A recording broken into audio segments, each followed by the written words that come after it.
Welcome back to Second and Short. It is Friday, May 24th, 2024. Didn't miss the day of the week this time. And I've got Luke with me in studio. You're about to take a sip of water? Yep. How are you doing today? I'm doing great.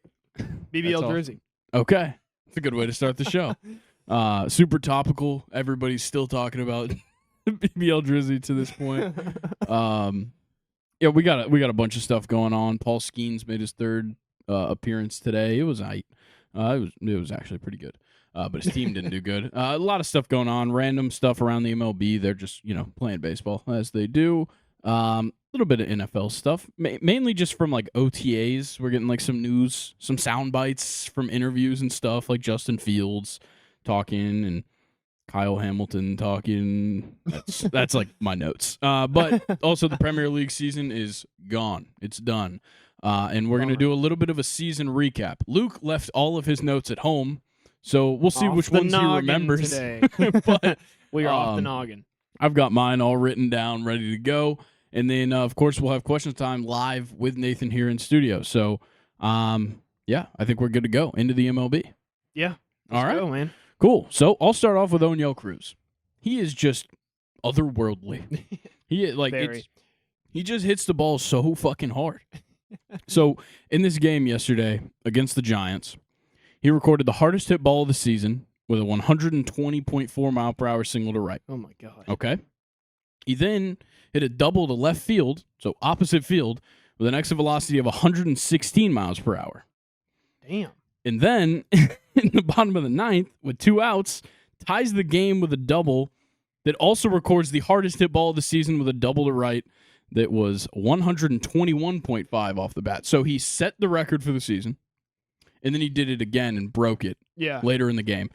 He becomes the first player to record 3 hits of 115-plus miles per hour in a game during the StatCast era, and also the first player to have 2 hits of 120-plus in a game in the StatCast era. That's unbelievable. Yeah. I think the 116 Oppo is a little bit more impressive than the rest of those, though. That's kind of crazy. Yeah, no, it was insane. He's just been absolutely killing it. In that 121.5 miles per hour off the bat was off of a 100 mile per hour Camilo Doval fastball, like on the inside. Wow. It was insane. So you tried to jam him, and instead he does the opposite. Hits it 116 to opposite. Exactly, and ties the game up. Jesus. It was crazy. And then they come out the next game, and they Paul Skeens played fine. 6 innings. I think it was 6 innings, 1 run, only 3 strikeouts though. Wow. Very weird. And then who was it, Nathan, that blew the game? What was his name? I can't remember who blew the game for them, but they ended up losing 7-6. Damn. And Skeens went 6 and gave up 1 run. It wasn't Bednar? No, it wasn't. I think it was like a middle relief guy or setup. Yeah, I don't know. Bednar is a pretty good guess these days for blowing games. It was Hunter Stratton who pitched. Oh, where'd it go? 0.2 innings. Gave up 5 hits, 5 runs, 5 earned, 1 home run on 21 pitches. Damn. Fuck. Well, that'll do it. Okay, well, let me talk about a good reliever then. Mason Miller. Oh, my We've talked about him a lot, but in his last 13 outings, he has 15.1 innings pitched, 1 hit, no runs, 2 walks, and 33 strikeouts. Jesus Christ. Yeah. And actually, in his last 9 innings pitched, he hasn't given up a hit. So Mason Miller, combined no-hitter, if you look at it a different way. Yeah. Yeah, I guess so. He's been crazy, man. Yeah, so his negative 0.15 FIP is the lowest in baseball history among pitchers with 20-plus innings pitched. Yeah, that's unbelievable. Nathan, I'd like you to pull up the Baseball Savant page for Mason Miller real quick, just so that Luke can see this, because we've talked often about, you can see, once you see those percentiles, you kind of know how a player is doing. Yeah. This is insane. He would have to be like in a different percentile. Like his own. Oh, my God. There's a lot of 100s on this list. Damn. 100th percentile in expected ERA, expected batting average, fastball velo, chase percentage, whiff percentage, K percentage, hard hit percentage. That's ridiculous. Literally the only things he struggles at, which he's still in the 60th or higher, is walk percentage, ground ball percentage, and extension. Damn. absolutely insane. That is unbelievable, and it's good to see like the Athletics actually have like kind of a blueprint for success Yeah. later on, and he's definitely a part of that. Yeah, it's great. And look, he's given up his contact percentage allowed on for blasts 2% of hits are contact. Wow, That's insane. so he's untouchable. You can't hit him. Pretty much. He's absolutely killing it. Damn. So yeah, shout out Mason Miller. He is fucking lighting it up. Yeah, that's Big fantastic. reason why the Athletics are like a competitive team. Yeah, definitely for sure. Porter Hodge, another reliever, actually made his debut for the Cubs, enters the game in relief, struck out the side on 10 pitches. It's a pretty good way to start your career. Almost an immaculate inning. Yeah, extremely close to an immaculate inning. Wow. And if we're just going to keep talking pitching performances, Cole Reagans versus the Tigers went 6 innings pitched, no runs, 1 hit, 3 walks, a career high 12 strikeouts. Yeah, he threw 98 miles per hour on his 100th pitch of the day. There you go. Love that. That was for his final strikeout. Got him the win in the matchup against fellow Cy Young hopeful Tarek Skubal, who also had a pretty solid day. I think it was like a very low-scoring game. So, love Cole Reagans, one of the guys that him and Tarek Skubal were the 2 guys that I pointed out as AL Cy Young candidates, and they both look fantastic. There you go. We got some World Baseball Classic news for 2026. Our host cities, Tokyo, San Juan, Houston, and Miami.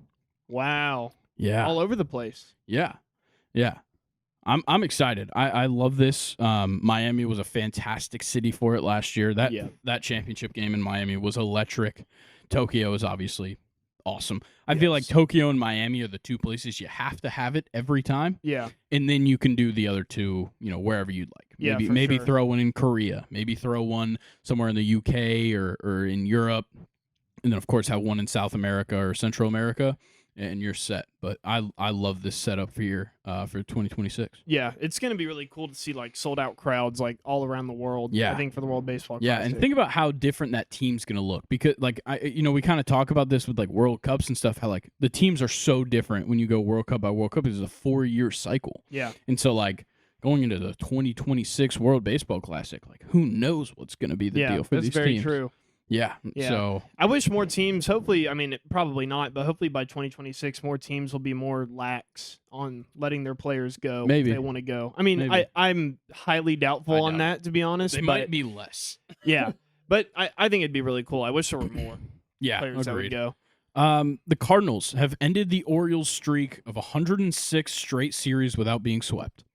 Oh, so that streak was continuing Yes. into this year, So too. that streak started 6 days before Adley Rutschman's debut. Oh, my God. It feels forever ago. Yeah, now. and what's interesting about the Cardinals stopping that streak is that the Orioles' streak was the longest in the MLB since the St. Louis Cardinals' streak of 125 straight series without a sweep from 1942 to 1944. Jesus Christ. Yeah, and then Baltimore was last swept May 13th through 15th, 2022 in Detroit, which, like I said, was 6 days before Adley Rutschman's debut. Wow.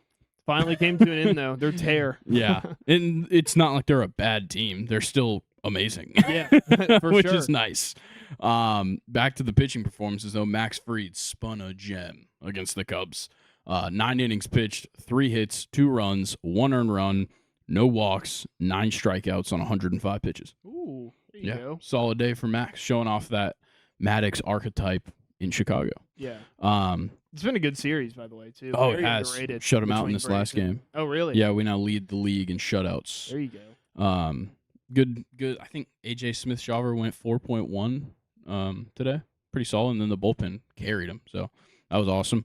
Let's talk about the Phillies real quick, because I have an interesting thing to say at the end of this, but it's the best 50-game start in Phillies history. It is the best 50-game start in Major League Baseball since 2001 Mariners Ooh. that won like the most games in the live ball era, and the Phillies are 36-14. Damn. Still, have only played one team above 500. Yeah, I was about to say. I know they It's the haven't played Braves. anybody. Yeah. So, what I'd like to get to is I want the Phillies to dominate the regular season so bad. Yeah. I want them to. because I want to crush them in the fucking playoffs. I want to roll in with 90 wins as a fucking wild card team and crush the Phillies' dreams. Yeah. That's all I want. If they want to win, that's fine, but they're not going to do it in the postseason. Yeah, I'm tired of the Phillies having postseason success. Honestly. Yeah, but it's not enough success for them to brag about. That's the nice No, thing. Because we have a no. World Series. They have fucking nothing, Yeah. which is good. Let's keep it that way for them. Let's talk about your Yankees real quick. Aaron Judge just broke the record for the most barrels in a month with 25, and he's still got 8 more games to go in May. Yeah, he's been hitting it. He's been smacking it. Yeah, he's been absolutely killing it, especially since that ejection. Yeah. Since that ejection, he's been lighting it up. For sure. Let's talk on a worse note, probably for the Yankees. Their owner, your favorite, Hal Steinbrenner. He warned in a press conference of lowering the payroll after 2024. Oh, no. He said it's simply not sustainable for us financially. Isn't that what you like to hear when your team's really not in like a winning position and they haven't been for a couple of years? Yeah. All you want to hear is that we're going to lower the payroll. I don't know. I think the Yankees are in a winning position this season. I think they are, yes. But, I mean, like, if you're looking over the past couple of years, yes, they paid, Soto, but that's really the only guy they've given a huge bag, other than Judge, of course. But yeah. You paid Judge last year, and he was hurt, and obviously you guys didn't win much. Yeah. So it's interesting to see. I don't know where they're going to fix those loose ends, because you got a lot of money tied up in Stanton. Obviously, Soto and Judge are going to get their money, and they deserve it. And the same goes for Garrett Cole. But, like, what do you cut out?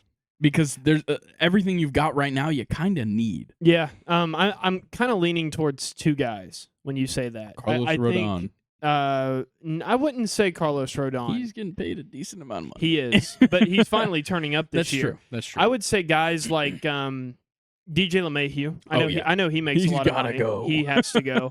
And then I would probably say Glaber. Unfortunately, Yeah. I feel like for the last 4 or 5 years, his position's been kind of volatile. Whether he's going to be the second baseman for the New York Yankees or not, but yeah, I don't know. Maybe Carlos Rodon.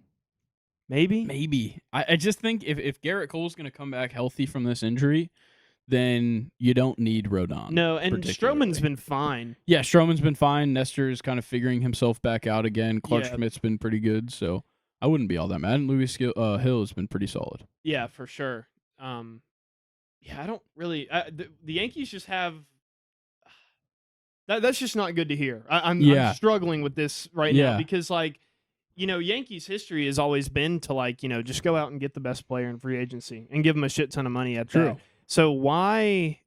It seems very unculture-like of the team to say something like that, and I really don't have any idea where you make those changes. Maybe Jose Trevino with Austin Wells coming up, but then again, Trevino's been great for us. So I don't know. That's something to definitely think about. Yeah. Well, so I guess if you're looking ahead to the 2025 free agents, technically Juan Soto is going to be a free agent. Technically Garrett Cole is going to be a free agent. So you got to extend both of them throughout this season. Yeah. And that's where you have to figure some things out. Yeah. Because if you obviously don't want to give up on Soto because it's the first season of him. Yeah. But you got to figure something out with his money because he's already getting paid $31 million, and that's not even the contract you gave him. Yeah. He won arbitration. So, that's going to be an interesting situation. But if you do lose Rodon, or even if you lose Garrett Cole, guys like Blake Snell, Jordan Montgomery, who kind of waited long into free agency, ended up signing 1-year deals, they're going to be right back on the market in 2025. Yeah. So that's an interesting way to look at it. And, guys like Robbie Ray will be out there. So there's a lot of options. So I don't know. It's something to look out for with the Yankees and how they could approach next offseason. Wow. That's big, though. Yeah, definitely. Let's talk about Ketel Marte. I sent you this thing on Instagram, and it's a rather interesting stat. I believe he's now, I think his hitting streak's a little bit longer. This was 2 days ago. I don't know if it's still going. But he was on a 19-game hitting streak. It was the longest in the MLB this season. And by game, he's only had 2 multi-hit games, and they're both 2-hit games throughout this streak. And he's only batting .266. This is the best hitting streak of his career. He's batting 266 this season. And actually, since his since the streak has started, his batting average went down. Yeah. So he's batting 266 during the streak. On the season, he's batting 291. Before the streak, he was batting 309. Wow. That's so weird. Yeah. And the Diamondbacks aren't very good. So I guess it's a lot of like one hit, like 4 at-bat games. Exactly. Wow. And like I've said this before, where yes, a hitting streak is great, but if you go 1 for 4 every single game, you're an average hitter. Yeah.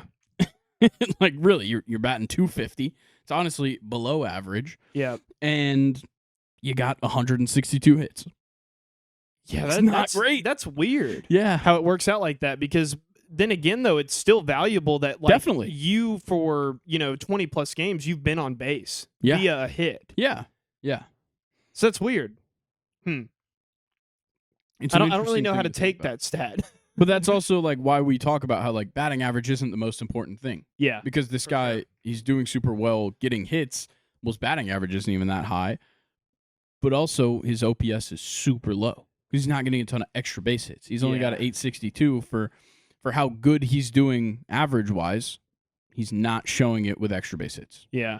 Yeah, 22nd in both average and OPS, which is not really where you'd want to be if you have the MLB's best hitting streak. No, not at all. Okay, one last thing from me. The Royals have tied the 1988 Indians, formerly known as the Indians, Whoa. for most wins through 50 games following a 100-loss season. Wow. Yeah, so they're 31-19, which is also their best 50-game start in franchise history. Wow. So not only is it their best in their franchise history, they're coming off of a 100-loss season. That's incredible. Yeah. Just saying, me and Colin were high on the Royals, and you were dogging on us. I was dogging on y'all. We know it's ball. Cool to see Kansas City doing so well, though. I will say that. Yeah, they're killing it. It's Yeah. awesome. Their city hasn't won enough. They literally have Taylor Swift. What more could they want? Yeah, that's true. Okay, that's all my MLB stuff. All right. If you want to hit some. Let me scroll through my Instagram here. I found an awesome pregame tradition from Marcus Stroman. Have you ever heard of his pregame tradition? Probably, but I don't know. He lights a candle in the clubhouse before every start and then blows it out before he goes out. Interesting. Yeah, and apparently it's kind of started a tradition where all the Yankees have candles in their lockers now. So, yeah, apparently the clubhouse is smelling better than it ever has before in New York. So I thought this was pretty cool. I don't know if you remember, but last season, when the Cubs they were just shitting on Ozuna because the Braves wanted to stop the game and give him his props for 70 stolen bases. Well, yeah, the Cubs and this part of the series that was just going on showed something for Ian Happ. First player in MLB history to steal a base on Thursday, May 23rd, 2024 at Wrigley Field in the bottom of an inning. And I just thought that was hilarious. But, like, all in all, the Cubs are still pussies for dogging on Acuna. Yeah, they are lame. Why wouldn't you want to stop the game? Give him his flowers. Also, Blooper had a fantastic response to this. Oh, no. He quote tweeted and said, like, whatever the date is, I guess it's March 23rd or March 22nd, whenever that was. He just said, like, breaking, like, or like record first team to lose at Wrigley Field on March 22nd, 2024. We love Blooper. Yeah, Blooper's very the GOAT. underrated. He's the GOAT. He's liked a couple tweets of mine. Oh, really? Yeah, he likes everybody's tweets if you tag him. Well, yeah, here it is. First team in MLB history to lose a game on Thursday, May 23rd, 2024 at Wrigley Field. I love that. Yeah, shout out Blooper. There was a really cool... Best mascot in sports. Yeah. Okay, I want you to react to this list that I found. So it's top 8 hitters with the most aura. Okay. So yeah. No, I love this overall discussion. time. Love this discussion so much. Do you want to start with 8 and go to 1 or 1 and go to 8? Let's go with 8. 8? And go to 1. Yeah. All right, so the bottom of the list is Juan Soto. I think he kind of has aura, but I don't know. I think it's more antics than aura. Yeah. Yeah. Okay. This is an fair. odd discussion to be having, but I'm going to take this as serious as possible. Okay, cool. Number 7 is Bryce Harper. Yeah, he's got aura, for sure. Yeah, I think a big factor in aura is how well you can pimp a home run. And Bryce Harper's really good at pimping a home run. Yeah, I agree. But I also, I think for me, it's a lot of, like, stance. stuff too. Kind of, yeah. If Like you have like a strong, like Giancarlo Stanton definitely has some aura at the plate. But he did not make this list. Interesting. Number 6 is Babe.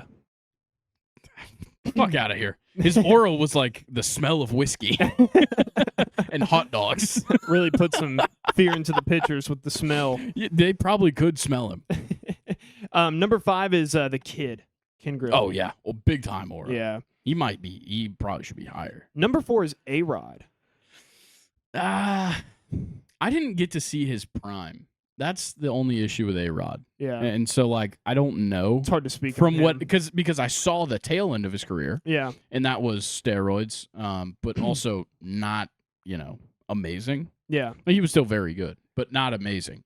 But I can agree. He's like he has charisma. Yeah. Number 3, we're gonna go Big Papi. Okay. That makes sense. Number 2 is Jeter. This sounds like a lot of Yankee advice.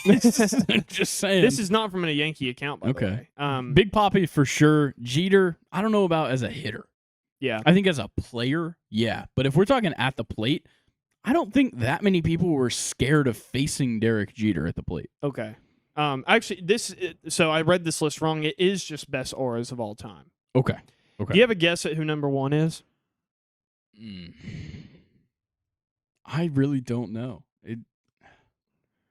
I want to say it's a modern player, but I don't think it is. It's Barry Bonds. Yeah. Is the top of the list. Like, of course. Any pitcher that would face Barry Bonds had to be scared for their fucking life. Yeah.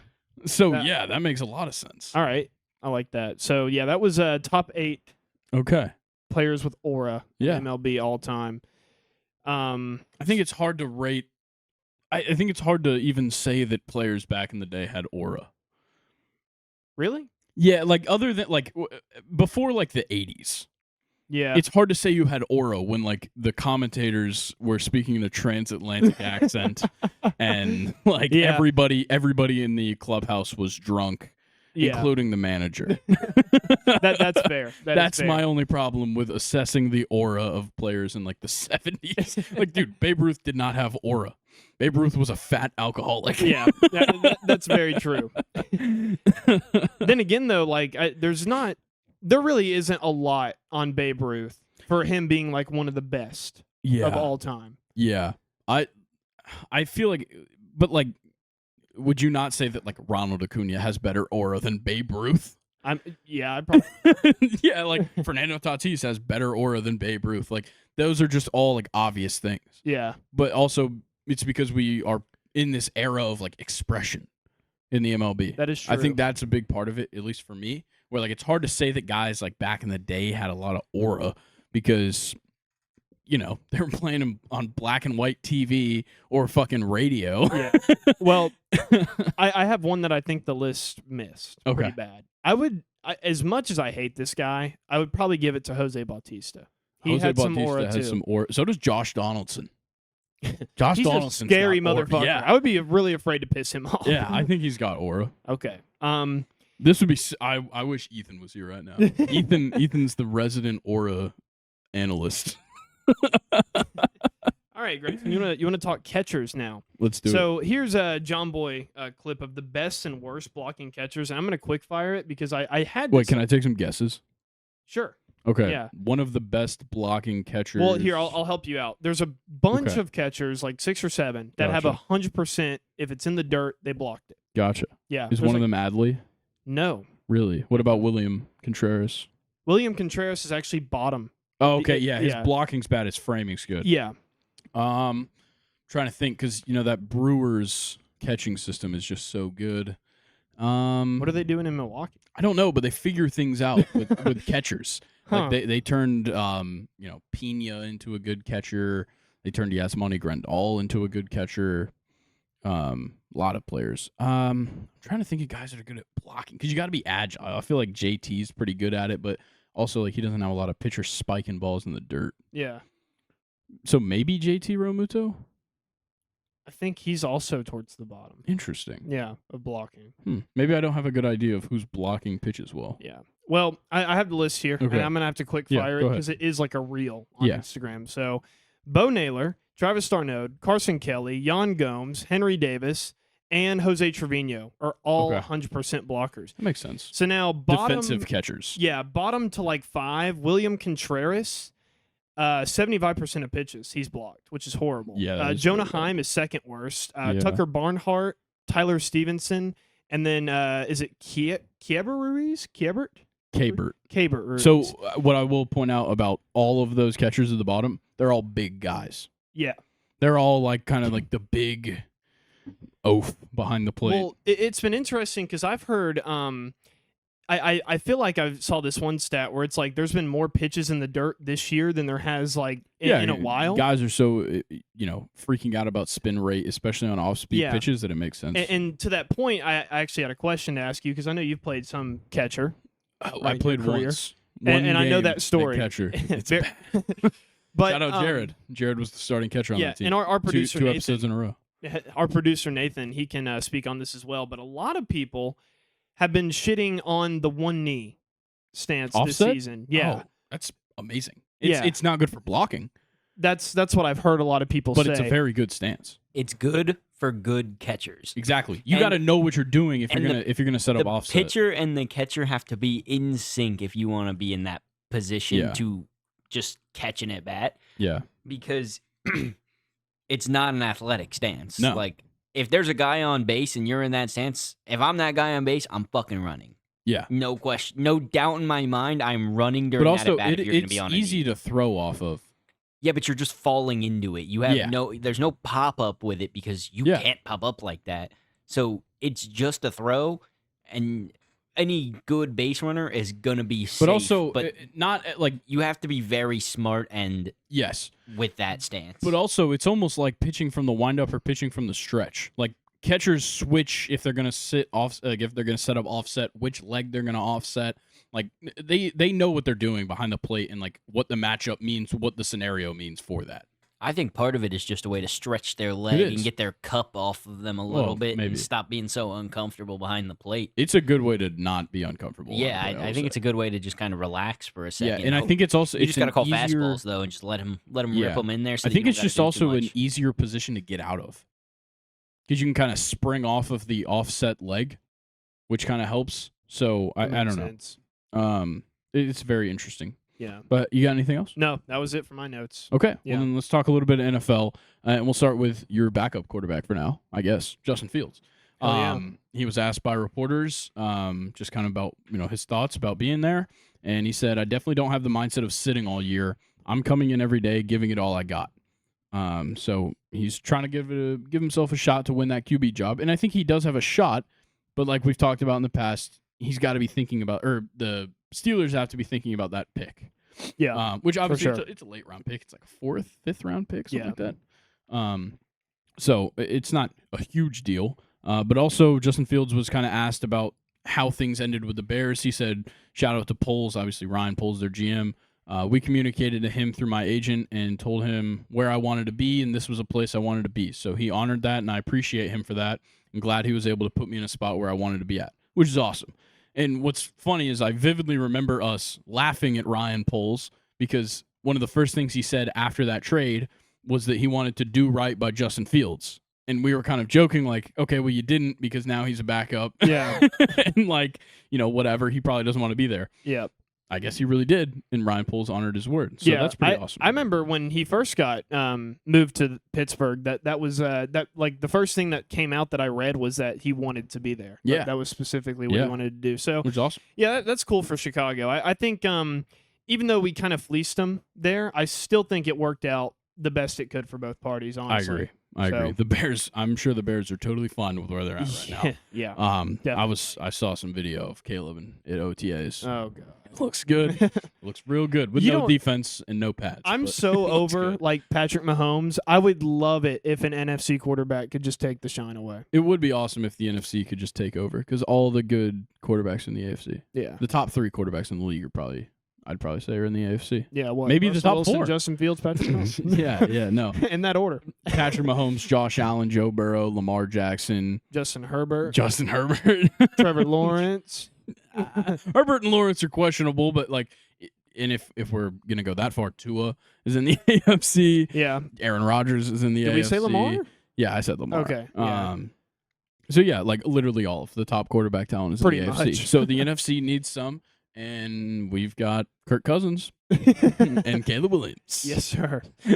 And Brock Purdy. He is an elite quarterback. Of course. And Brock We Purdy, can't forget Dak that he is. Prescott, Yeah. Baker Mayfield. All right, let's move on though to an AFC team again. The Patriots. Their second-year defensive end Keon White came out of Georgia Tech. Didn't do too much last season, but he wasn't bad. We were both high on him in the draft. Yeah, we were very high on him in the draft. He was asked about kind of what things have changed at practice. He said, "We don't have Bill Belichick cursing us out every play. I miss it." Yeah. So it looks like Gerard Mayo's kind of changed the culture. Apparently, they've got a basketball hoop in the practice facility now. That's big. That's big. Wow. If you've been following football at all for the Holy past shit. 25 years, there would have never been any recreational things in a Bill Belichick locker room. Absolutely not. That's insane to hear. Maybe they can actually get some free agent talent out of it. It's like finally be a place to come. It just took a basketball hoop. What's up, Justin Jefferson? You want to come live in Foxborough, Massachusetts? Yeah, we got a basketball hoop. Okay, this has been a hot topic since OTAs have started. Lamar Jackson dropping some weight. Very interesting. Did he need to? I don't know, but supposedly he's much faster. So he's intentionally down to 205 pounds. So he was 20. He's now 25 pounds less than 2022, and he's about 10 down from last year. So he's just been kind of consistently dropping some weight these past couple of years. He looks super toned, very muscular. So it's not like bad weight loss. It's not, whatever. But apparently he's looking faster than they've seen in past years, which is scary. Yeah. I mean, I think if I was like a strength coach, I'd be telling him to do the opposite. I don't know if you want him necessarily to put on weight, but I think staying at like a 215 or 225 isn't a problem. No. But 205 does seem like you're getting kind of low. Yeah. Like he does. I saw like a side by side. He looked a little bit smaller. Yeah. Let me see if I can find that. I don't know. Nathan, if you could try and look up Lamar Jackson side by side OTAs, maybe. I don't know. I would feel like for a running quarterback, no matter if you're a non-contact style of like running quarterback, but like, I would want you to probably put on weight. I agree. And kind of not necessarily be Josh Allen, but kind of have like that Josh Allen, like if you got to truck somebody, you can. Yeah. At 205, you're not going to run over anybody. But also, that's never been his game. Yeah, that is true. But he's never really run through guys. Let me see. Okay, so this is what he looks like. Nathan, if you look up Lamar Jackson weight loss, so that's what he looks like right now. Yeah. He does look kind of small. Noticeable, yeah. Yeah. So, I don't know. You did pair him up with a giant running back. That is true. He doesn't have to do the bullying anymore. Yeah. But yeah, I figured that was kind of an interesting thing to talk about because it's like you never really think about a QB's weight all that much. But with Lamar Jackson, it's definitely a factor. Like if he wants to be faster, which is crazy, it's hard to get much faster than he already is. Yeah. That's a big difference. Can we go on a tangent for a second? Nathan's got something. Okay, let's he see. said he wants to be more elusive. And that it's hard to get more elusive. He said that he's never felt this elusive before in his life. He said it's been long. We had COVID that happened to us. It slowed us down a little bit, but I feel great right now. I feel great. Good. Well, I bet Todd Monken's happy. Yeah. Well, 6 times a year, that 205 little boy's going to get beat up. Not the division you want to be a 205 quarterback in. Okay, what tangent did you want to go on? You mentioned a name. The King is in Baltimore. Yeah. I think he has a massive jump off a cliff decline this year. Really? I know Baltimore better O-line, better entire offense than Tennessee. Yeah. But we saw games from Derrick Henry that were just not very good last season. I think part of that you can attribute to being on the Titans. Definitely. So that could be part of it. But my rebuttal to that is Baltimore is going to use 2 other running backs. They're not just I don't think he's going to be the workhorse over there. I think he is. You think so? Who else is on that team right now? Because they lost everyone in the running back room to get Derrick Henry. Would they still have Kenyon Drake? I don't think so. Nate, can you pull up the Ravens depth chart?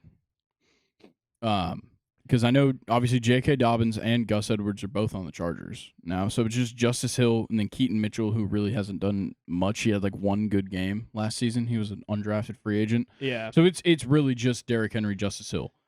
That's not that bad. And I don't think Justice Hill is going to get a ton of work. So I think the idea going into this season is you have Derrick Henry and you need to fucking use him. Yeah. It's just, how much are they going to be able to get out of him in a full year? I think Todd Monken can get anything out of any running back from what I saw from him at Georgia. So I kind of trust that a lot. And then, you also have Patrick Ricard as your fullback as well. So that kind of takes the strain off of blocking from Derrick Henry, which I don't think he really had that liberty. With the Titans scheme, they weren't really running a fullback. Yeah. And he was just kind of the power back, and he was in there to block as well as run. So when you can throw Patrick Ricard into the backfield with him, I think that opens up so many more doors for him. I mean, it definitely looks appealing. I just think that this is the year. Okay. And that's not to do with him being on the Baltimore Ravens. Yeah. It's everything to do with him being on the Baltimore I would Ravens. assume that was the case. But I had to ask. What else you got? I've got Kyle Hamilton. This is just, I just wanted to talk about this. So he was asked about first-round cornerback Nate Wiggins. He said he's still super young. Is he 20 years old? That's crazy. He can't even drink yet. If he gives up a bad play, you got to have that in the back of your mind. He can't have Mike's Hard Lemonade. They've got to be paying him. Nobody drinks Mike's Hard Lemonade. No. What is that, dude? Who is like, man, this guy's too young to drink. He can't even have Mike's Hard Lemonade. That was probably Kyle Hamilton's like Penn State drink of choice. Probably. I gotta figure out if he's got a deal with Mike's Hard Lemonade. Kyle Hamilton because and Mike's that's Hard insane. Maybe he was a big pregame. I know Mike's Harder is a big pregame tall boy. Luke, he went to Notre Dame, by the way. Yeah, Kyle That's Hamilton right. did go to Notre Dame. That's right. I kind of brushed over that, but yeah, I'm not finding any proof of him having any kind of connection to Mike's Hard Lemonade. So I guess that's just his drink. So he was a literal vagina. Also, he's only 23. It's Yeah, not I was like about to he's say he that could old. only drink for 2 years. He just turned 23 in March. Yeah, which means he turned 21 right before he got drafted. Yeah. Wow. Yes. It's very funny. But yeah, I just thought Mike's Hard Lemonade is a crazy. Like you could have just said like a beer. Yeah. Mike's Hard Lemonade. Yeah. I thought that product placement was crazy. Let's talk about this real quick. Colts quarterback Anthony Richardson was asked about his QB, or his backup QB, Joe Flacco. He said, I just remember riding on the school bus when they were winning a Super Bowl. What were you doing on a school bus on a Sunday, man? Well, I think he's more like that era. That's insane. Yeah, Anthony Richardson was riding a school bus when Joe Flacco won a Super Bowl, which Same. I was too. Yeah. I think we all were. In case anyone was curious, Anthony Richardson just turned 22 yesterday. Perfect. So he's been able to have a Mike's Hard Lemonade after a bad play for a year. A year I've been and a older- day. I'm Literally, older his than birthday him. was actually yesterday. That's kind of crazy. You're older than Anthony Richardson? Yeah. I am older than him Oh. by 2 years, Luke. So Nathan, you're I'm ready older to than like kill half myself. the NFL now. Exactly. It's awful. I'm at that age where everyone that's making billions of dollars is Yeah. now younger than me. Dude, I and do a feel podcast. Like shit. I do a podcast about high school baseball. Chill. Yeah, that's tough. My high school just won the state championship, and I am like talking about guys that my little brother goes to high school. Guys that your little brother is friends with in Yeah. high school as well. Yeah, that he played football with. Yes. He And plays baseball football at with, one and- point. Yeah, and baseball. Yeah, it's insane. Well, let's move on though. Brandon Ayuk has not attended OTAs yet, Ooh. and he wants a new deal. Wow. So they should have just fucking traded him. What is it with wide receivers in the 49ers? They just don't want to play there. No, It's just dumb. I don't know. And it's not that he doesn't want to play there, but he needs a new deal. Yeah. The guy he was one of the best in the league last year. He's probably top 10 in the league Yeah. if we're looking at last season. I would say so. So like you got to pay him. That's just what happens. Go ahead, Yeah. Nathan. I got a question for you guys. Yeah. If they did end up trading him, what position do you think they trade for? Because they did draft Ricky Pearsall in the first round. I know. He could easily slide up to a wide receiver 3 instead of right now he's listed as the backup or as like the fourth receiver on the list. Behind who? Behind Debo and Juwan Jennings. So then you'd have Pearsall fill in. Ayuk would come out. Pearsall obviously. will quickly be better than Juwan Jennings. That's kind of what I'm thinking. But so where would Ayuk go, and what would they get for him? There's a lot of teams that need more receivers. Yeah. I still like the Colts. I know I talked about them as a potential one during the draft. Mm-hmm. I still think the Colts would be a good landing spot because I don't think just Michael Pittman Jr. is good enough, especially with such a talented quarterback. That's fair. I think the Falcons would be a fantastic place to go, and I think we have the things that we could give up to get him. I think we have like some, depth on the defense that we could give up if they want defensive depth. I know their secondary isn't fantastic. Yeah, I don't know. It'd be tough. Because I don't hate their secondary either. Now that I'm looking at it again. Yeah, I mean, I would probably. I don't think they get a player. I think they probably get a pick. Yeah, if anything. Try and get a higher pick.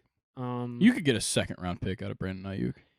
Yeah, wasn't that what they were trying to go for like originally, and it just wasn't? No, they wanted a first-round pick. Oh, for Brandon Ayuk? Yeah, they said if they were going to trade him in the draft, they wanted like a top 15. Wow. But now, if he's holding out, he wants a deal. They're gonna have to. Yeah, you got to up a little bit. You got to take back what you said. So, I think a team like the Falcons or the Colts would probably be open to giving up a second-round pick with the position they're in right now. Where like the Colts have built something pretty good. Yeah. To work with. So like giving up a second-round pick or maybe a third and a fourth, wouldn't be all that bad. Yeah. No, I don't mind that at all. Actually. Maybe the Giants could. Yeah, maybe the Giants as well. That'd be good. They got to figure out if they're going to keep their coach. Like they might be having a reunion with Bill Belichick next year. I would love that. I would love that to happen. That would be pretty cool. Oh man, that'd be great. Okay. I'm not going to stop liking Brian Dable, but also you got to figure some shit out because last year was horrendous. Yeah. Terrible. Let's talk real quick. Last thing, Nick Bosa was asked about Brock Purdy. He said, I don't think he's ever going to change, even when he gets paid next year. He's a man of faith. He kind of reminds me of Scotty Scheffler, except he didn't get arrested. He's just super humble and a really good kid. He's definitely going to be famous. Nice. Yeah. Thanks, Nick Bosa. Cool. Thanks, dude. I thought that was so funny that he brought up Scotty Scheffler. Yeah, why would he bring up... But he didn't get arrested. Yeah. That means Brock Purdy has to get arrested. Imagine. What would he get arrested for? Tax evasion. He doesn't make a lot of money. He probably should have paid taxes.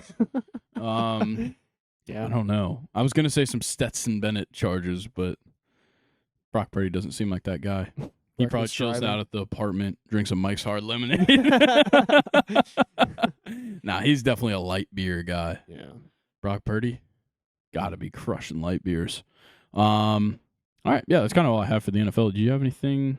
There's got to be something else. It was really cool to see Russell Wilson and Justin Fields take on OTAs together. Yeah, that was awesome. Yeah. Oh, the Packers.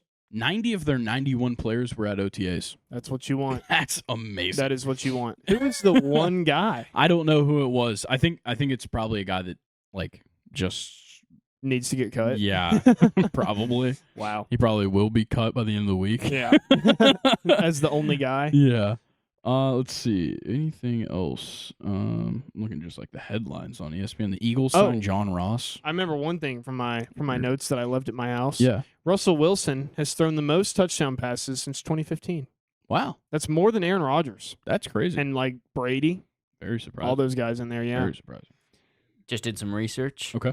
Looks like the first Packers player missing OTAs due to injury is Tucker Kraft. The gotcha. tight end. Oh. They've got 3 more that they drafted 2 years There's ago. a couple other people that were missing from injuries, so I don't know if it's I think it was just one guy didn't show up for the that needed to be there. But you also it's voluntary, so you don't have to be there. I know Jordan Love was kind of talking about how he's not rushing for a new contract because they gave him that kind of team friendly 1 or 2 year deal with a 1 year option and all this stuff. He's not pressing hard yet. He said that they're going to figure it out. So I like to hear that from Jordan Love. Yeah, very focused. Daniel Jones said there's no doubt on his week 1 readiness. Right. All right, man. Looked in a mirror anytime. Yeah, I'm sure you said that last year too, and we saw how week 1 went. Let's see. Anything else? They're saying that Bo Nix is genuinely in a QB battle. With who? With Zach Wilson and Jarrett Stidham. Oh God. I don't know about Zach Wilson anymore, man. Yeah. If he's going to contend with Bo Nix, maybe he's pretty good. Yeah. I don't know. All right. Well, let's wrap up the NFL right there. Or they're all really bad. Yeah. They could all just be really bad. And let's talk about the Premier League. Got a little bit of soccer to talk about. Let's do it. Nathan, do you mind pulling up the list that we're going to talk about so I can? Oh, he doesn't have it on there. Oh. It's cool. I'll talk about it. Yeah, and I'll present mine. You'll have an idea. Yeah.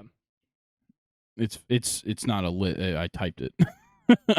Okay, so we're gonna start off with a surprise performing team. Okay. So like a surprise performer, you didn't expect them to be that good. I'm gonna say Liverpool. I didn't expect them to be third. They were up at the top for quite a while. We talked our shit on them at the beginning of the season because we didn't think they approached the transfer window very well. And it really wasn't their transfers in that made a big impact. It was kind of the guys that had already been there. Yeah. Just kind of carried. They were great, but like, Gravenberg did fine.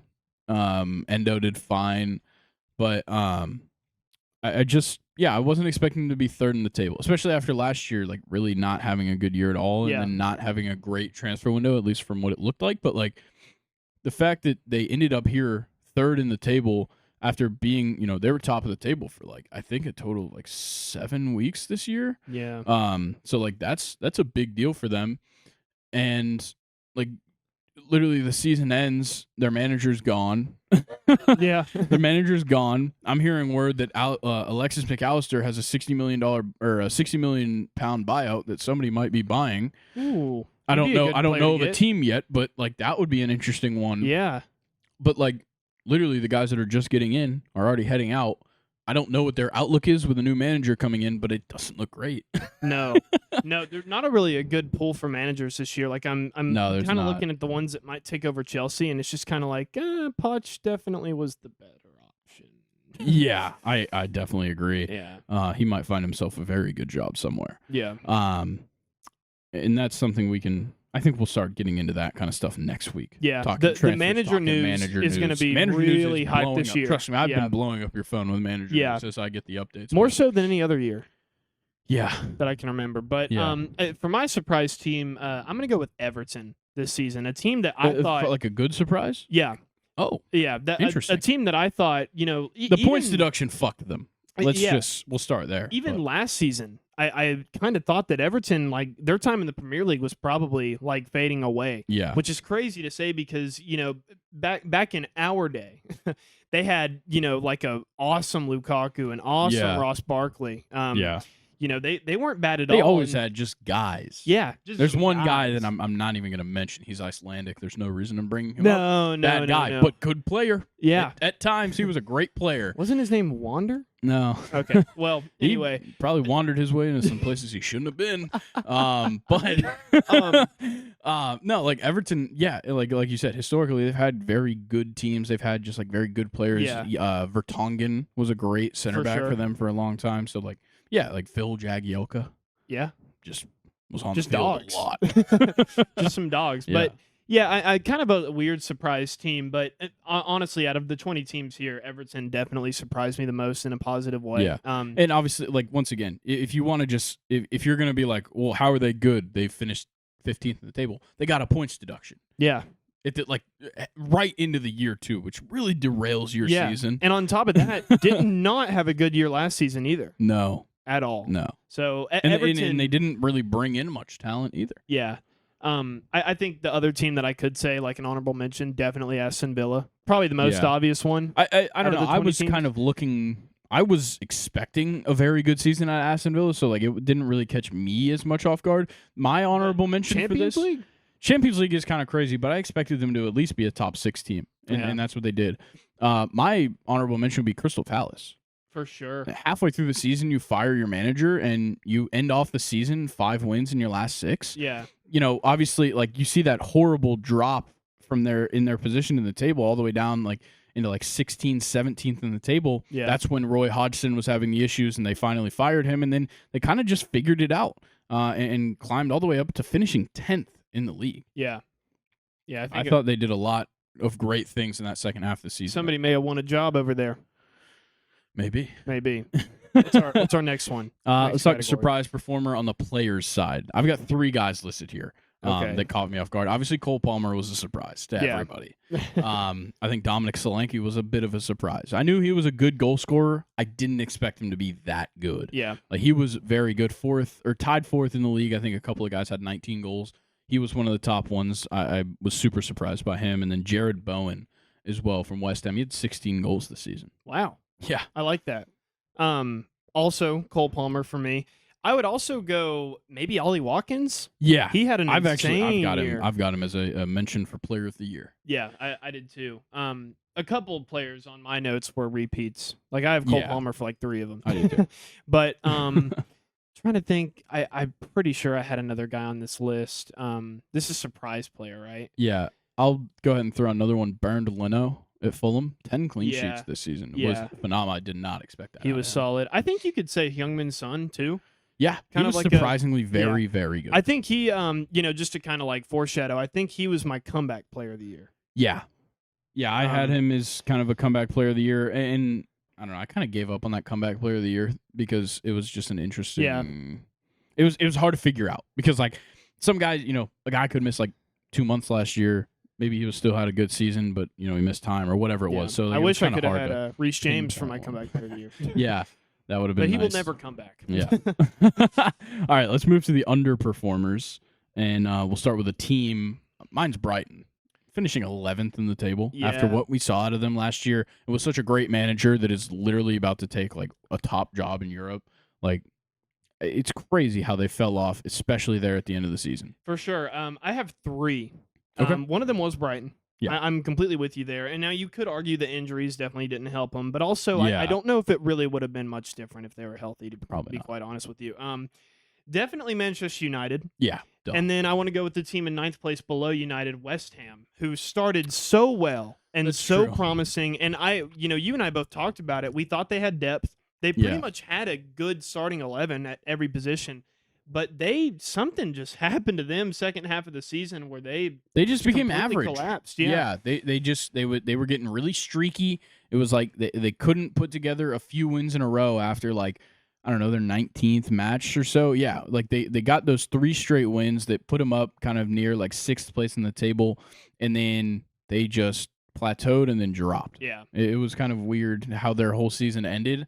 And I think maybe a part of that was fitness. They did start to get some injuries there near the end that kind of threw away with the idea of them having depth. But otherwise, it was a rather big underperformance for them. For sure. But I think like the whole bottom half of the table, other than Brighton, pretty obvious that was going to happen. Yeah. Like a lot pretty of much. them, you could have predicted it. Let's talk about a player for underperformer. Oh, there is one glaring one. Marcus Rashford is clearly an underperformer. Yeah, he made my list. You honestly could. I mean, Anthony. Yeah, just about everybody. Yeah, on Manchester United. Yeah. Onana. Yeah, other than Scott McTominay, who scored 7 goals, which is the same amount as Marcus Rashford. Yeah. They were really bad. Yeah, I would also Nicholas Jackson, Mikel Mudryk, Miguel Almiron, Enzo. Was a bit of an Miguel Almiron. Personally, I would disagree with you on Enzo. But yeah, Miguel Almiron. Dan Burn. Fucking hate Dan. I'm sorry. I do. I can't do it anymore. Yeah, I'm trying to think if there was anybody else that I had. I'm trying to think like there wasn't a lot of guys where like I had super high expectations and they just didn't show up. Like Rasmus Højlund was okay. It's his first season. He's a young player. Yeah. 30 appearances, 10 goals, 2 assists, and he was coming off an injury to start the season. Break. Yeah, I can give him a break for that. Honestly, if you want to talk underperforming based on expectations, Erling Haaland kind of underperformed. Yeah. Despite the fact that he led the league with 27 goals. He's a League 2 player. Yeah. Apparently. Outside of putting the ball in the net, he's a League 2 player. Yeah. That's still an insane thing to say. It really is. Yeah, there was a lot of guys that kind of they like low key underperformed. Yeah. Dang, Jeremy Doku with 8 assists on the year. That's actually not That's bad. pretty good. That is pretty good. But I do think though Marcus Rashford may not have been the biggest underperformer out of all the players that we said. However, his underperforming was probably one of the main reasons to his team's downfall. Definitely. He carried them last year. 100%. Dude, 29 appearances, 1 goal, 1 assist. Okay. Well, since we're talking about Manchester United, have you guys seen the clip of Kobe Mainoo at like that graduation thing or whatever it was, where Meghan Markle was there, and he goes, "She's fine, isn't it?" What? Yeah, dude. The German chancellor. No. Oh, that's Kobe Mainoo? Yeah. What? Apparently, that's what the video said. Oh, he's a dog. Yeah. Shout out Kobe Mainoo. Shout out Kobe Mainoo. I know what video you're talking about. Yeah. I had no idea that was Yeah. him. Yeah. And I thought it was the German chancellor. No, What's her no. name? Something Merkel. Fuck. I know you're right. Who is the chancellor of Germany? Hold on. Real fast. I'm glitching. Okay, well, right now it's Olaf Scholz. It was Angela Merkel. Angela Merkel. Yeah, I do. I recall that happening. I saw a lot of people say Amrabat was a huge underperformer he this year. sucked. It was like, dude, it was what, the winter transfer window? They decided he wasn't coming back. When did he appear 21 times off the bench every single fucking game at the very end, and then he just decided to foul the fuck out of Anthony Gordon in the box, and they didn't call it in a crucial game for European placement, but whatever. Oh man. Nathan, can you scroll up to Kobe Mainoo? Yeah. He was all right, but he was also coming off the bench a lot. Mason Mount. Yeah. That was a player I left out. He was massively... He only got on the field 14 times. Yeah. You could probably say Casemiro. Casemiro is definitely an underperformer. Yeah. We could go down the list of Manchester United players for Yeah, sure. we really but could. Shout out Scott McTominay. 7 goals. Crazy. Unbelievable. He started off with like 6 in the first like 5 games. Maybe Rafael Varane? He just didn't see the field a lot there at the end, though, and he's leaving now. Yeah, and That's already been Lisandro confirmed. Martinez, that injury, Oh I my always forget that he God. got hurt. That injury fucking sucks. He was carrying them. Yeah. Interesting that Tiro Malacia was out for the entire season. Yeah. Like, I remember him being injured on match day 1, and then, like, we would be previewing a game later in the season. I'm like, when is he going to fucking come back? And he never would. Yeah. It was always just like, he might. Never. Okay, let's talk player of the year for us. Obviously, Phil Foden won it. Like we've talked about already, I agree with that. Yeah. I think there's 3 guys. Phil Foden, Cole Palmer, and Ollie Watkins might have had the best case. Yeah. 13 assists and 19 goals is a crazy season for Ollie Watkins. He was a big part of why Aston Villa are a Champions League team going into next season. Oh, for sure. Yeah. I think for me, and it's hard not to be biased here, but it has to go to Cole Palmer. For me. He had a fantastic year. I think, to sound not as biased, the argument against Cole Palmer would probably be consistency for me. Consistency, and also, obviously, people are going to call him a penalty merchant. Exactly. And even though this season, like, his stats are, I don't want to say inflated, because that kind of sounds negative to what he accomplished, but stats he's just getting playing time. He's getting playing time. He's making things happen. But it's still, as a Chelsea fan, and maybe I'm just kind of stuck in my ways, but, like, it didn't compare to, like, an Eden Hazard season. And I think a lot of that comes from him just not really being as consistent as you would like. And that's what we talked about with Phil Foden. He was consistent. And he had to fill the role of Kevin De Bruyne for weeks. Like, honestly, like the first 3 months of the season. That's a task. Yeah, that is a task. And him and Julian Alvarez put together kind of filled that role pretty well. Yeah. I wish Julian Alvarez his form would have stayed up, but he kind of got pushed out of the team once Kevin De Bruyne came back. And he just kind of lost his role. But, I think Phil Foden, at least if you look all around game, consistency, contributing to your team winning is a big factor. And I at least I feel in player of the year, which is why I don't have a problem with it going to Phil Foden. Yeah.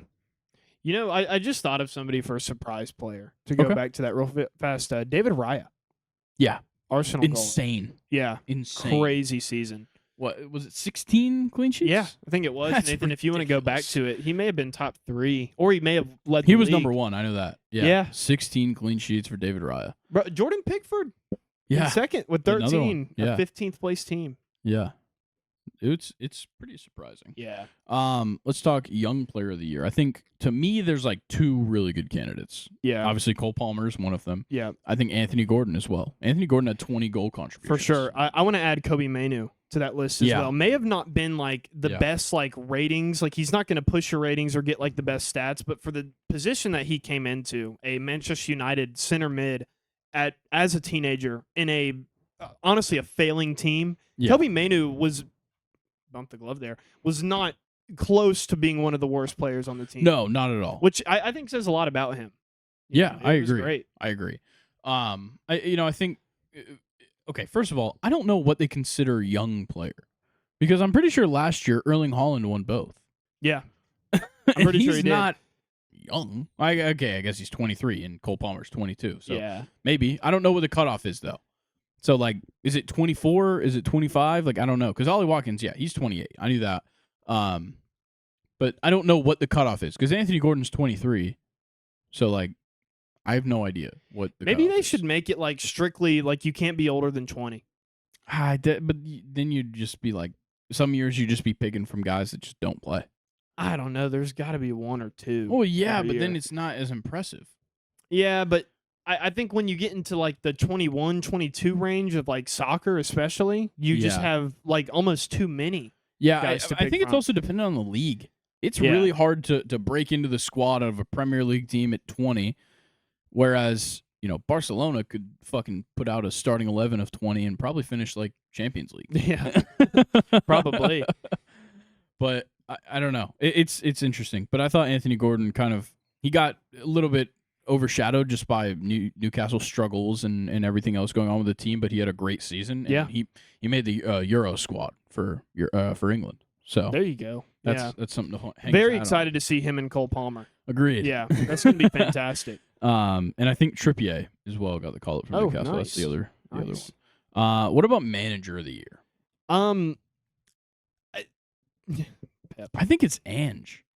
Really? Yeah, I know that Tottenham kind of dropped near the end of the season, but I think in his first season with the team, kind of doing something that we haven't seen in a while out of a Tottenham manager, which is like creating a good culture around the team. Yeah. I think, and also tactically, I think he did a great job. Obviously, Pep is the best manager in the Premier League. Yeah. And so obviously every year he should probably just win it. I think he's won it 5 times now. Yeah.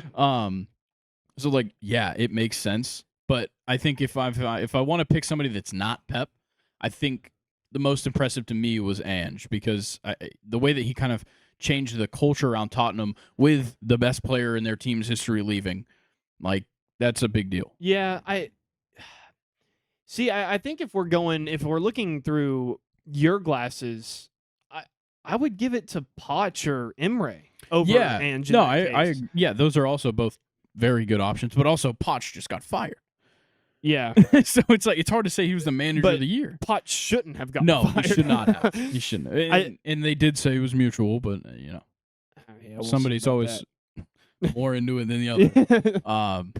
But, yeah, Aston Villa was just, I think, but like I said, like Aston Villa, I expected it. So, like, Unai Emery leading the squad very well, like, I kind of expected that. I wasn't sure what I would get out of Ange Postecoglou. Yeah, that's fair. Any other shouts for manager of the year? I'm trying to think, because like nobody else was like super good, or like a lot of teams like a midseason firing helped them. Yeah, I mean, it's hard to go with that. You could still give it to Newcastle's too, I think. Yeah, Eddie Howe was fine. I just think after what you saw last year, 7th isn't manager of the year. No, but he for a while they were 10th. Yeah, ended up getting them to a Europe spot late in the season on top of all these injuries. Also, I know Burnley fucking sucked, but Vincent Kompany was not a bad manager. No. Hence the reason he's about to be announced as the Bayern Munich manager. What? Yeah. Are you serious? Yeah. For real? Yeah. Dude. Yeah, Vincent Kompany will be announced, I believe, by the end of the week is what I heard. Oh, wow. Yeah. Crazy. Yeah, let's see. See if I'm right about that. Yeah. 15 hours ago, Bayern Munich close to an agreement with Vincent Kompany. Very insane. Yeah. The manager news is just unlike any other offseason. Yeah, it's crazy. Why would they go for him? I don't know. Anybody. Also, this dude from Ipswich seems to be the talk of the town. Yeah. I think his name's Kieran McKenna. Yeah. He's linked with everyone. Yeah. It's crazy. I don't want Chelsea to ever go back and get another manager from England. I'm still scarred from Harry Potter. Yeah. I still think you guys should. Somebody needs to make a run and try and steal Nagelsmann from the German national team. Yeah. I think he deserves a club. I would love him Yeah. to be with Chelsea. Julian Nagelsmann would be an awesome fucking manager for Yes. Chelsea. All right. Well, I think that's kind of it. Anything else we need to talk about to kind of wrap up this Premier League season? No, I mean that kind of covers it. I think. What a season it was. Yeah, actually, let me bring up this point real quick. I found this on Instagram right before you got here. The next Chelsea manager will be the club's 24th, including interim managers, since 2000. Mm. That is more than the number of popes since 1722. Well, that's because popes are in it for a lifetime. Yeah, yeah. Chelsea managers get a season. That's very true. I thought that was so funny when I saw that. I wonder if they're counting the times Frank Lampard managed or just him. I would assume it's managers, not terms, because it does include interim managers. Yeah. So I don't know. I have no idea. Okay. I guess that's it for the Premier League. Do you want to do questions time or are we going to do a Sporcle? We have the capabilities, but obviously there is time. Okay. Yeah, let's hit a Sporcle real quick. We'll see if Nathan can find one. In the meantime, looking into this summer, obviously, we were talking about it on the last episode, how much we like Bologna and what Thiago Motta's done. He's now the Juventus manager, which is crazy. Good step up for him too. Yeah, it's awesome. And he's going to a really he's going to a Juve team that's just very, very interesting in 2024. It's not the Italian giants that you and I have been accustomed to for pretty much our whole lives. Yeah. It'll be interesting to see kind of how they try to rebuild. I don't think they're going to get better than Milan or Inter Milan in a season. Yeah. But then again, who knows? Yeah, there's really no telling. I think if Motta can have a convincing transfer window, that could be a huge deal for them. Because like I talked about a lot on this last episode, I love his tactics. I don't know why I've become a guy that just really appreciates tactics from managers. Yeah. But what I've seen from Thiago Motta's tactics is it's almost like it's up there amongst some of the best that I've seen. Wow. So I love what I see because what I want to see out of a manager is inventive tactics. Yeah. That's what I love the most. So it's like, how can I not appreciate what this guy's done already? Yeah. So early in his managing career. I think I kind of lean more towards the managers who they build their tactics off of the types of players that they have, kind of like a Pep Guardiola. Yeah. I think it's a big deal for managers to realize the squad that they have as opposed to just like what tactics just work best in the world. So if you have a winger like Ian Robin, your tactics are for him to cut inside and get on that left foot, as opposed to a normal winger, track back, get forward, cross the ball, that kind of thing. I think that's very cool. Agreed. All right. Well, we've got a Sporcle. Every NFL team's 2023 stat leaders. Okay, this shouldn't be too hard. No. I would think. There's 192 questions. But that's fine. Some of them will get knocked off by the same. Wow. Actually, no, they won't. 9 interceptions for the Dallas Cowboys. I wonder who that guy was. Give me Deion Sanders. Nice. Yeah. Give me Trayvon Diggs. I would assume this is 23-24 season. Yeah. If I had to guess. Okay. All right. Are we good to go? Yeah. All right. Let's do it. Cool. Let's start. You can start. Okay. Dallas Cowboys passing yards, Dak Prescott. All right. Give me Tony Pollard. Give me CD's nuts. Nice. Give me Micah Parsons. And of course, tackles fell to me. Would you know who this is? I don't think so. 100 tackles for the Cowboys. It's got to be a linebacker for sure. Was it? Oh, this is so bold. I'm going to go Van Der Esch. I feel go like, ahead. Did he not get hurt? I think he was actually healthy this year. Was he? Yeah. I have no. I know that's not. I'm gonna look it up. I'm just gonna look up Van Der Esch so we can move on. Yeah, it's Vander, one word, and then ESCH. No. Okay, well then I'm gonna just take the interception one. Deron Bland. Wow, you see, I actually went for it. Wow. Tough. Would Sean Lee be on this list? Sorry, definitely not. I can't think of any linebackers right now in the Cowboys. Am I allowed to move on? Yeah, we can move on. I'll take Giants rushing yards. Give me Saquon. It was. I was gonna say passing yards, but I'm not too confident. Give me Tommy DeVito. Fuck. Okay. It might just be Daniel Jones. I'm pretty sure it's Daniel Jones. Oh, it's not. Oh, we got Aaron Jones. Nice. Down there for Packers. Who is the other quarterback on that roster? Tyrod Taylor? Was he the other quarterback on that roster? Holy shit. That's not very good, New York Giants. It is not. Shit. They suck. What tackles? Give me Bobby Okereke. Yeah. ER. Oh, yeah, ER. Oh. EKE. Give me receiving yards, Darius Slayton. You're right. Okay. I remember that. I might have sacks. Would sacks be Dexter Lawrence? If it's not, then you might be screwed. Kayvon Thibodeau. You're right. I think it's not quite. Well, you didn't spell it right. It's Thibaut, and then Deaux. Let's go. How do you? Hey, bro. I'm a good speller. I'm sorry. Wow. You got any idea on the interceptions? I have one idea. I bet it's a linebacker. Hurt. No, I think it might have been Xavier McKinney. But okay, cool. Good shit. Shout out Xavier McKinney. I think I've mentioned this every time he gets mentioned. He got name dropped in a JID song. Also, Alabama. Okay. Philadelphia.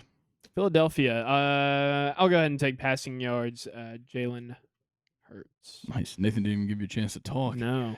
I'll take rushing yards. DeAndre Swift. Receiving yards. AJ Brown. Nice. Sacks. They had a lot of guys on that defensive line that are very good. I think I know who it is. Oh fuck. Wait. Yes. Is it Reddick? That's what I would have said. Yeah. Okay. Cool. Now a Jet. Tackles. Man, tackles is gonna be hard. Trying to think of if it is that hard or not. Trying to remember who the fuck their linebacker is. Give me Darius Slay for interceptions. I'm gonna run away from the tackles for a second. Big play Slay. Nope. Wasn't big babe. I want to say James Bradbury so bad. I hope it's wrong, dude. Nah, RRY. Okay, good.